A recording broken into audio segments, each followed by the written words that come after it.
Officer Buckle gave safety tip number 1. Keep your shoelaces tied. The children sat up and stared. Officer Buckle checked to see if Gloria was sitting at attention. She was.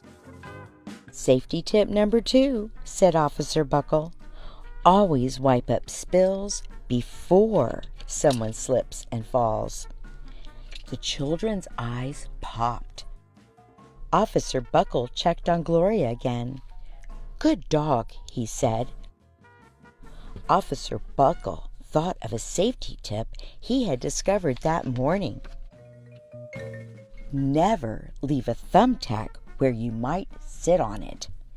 The audience roared. Officer Buckle grinned.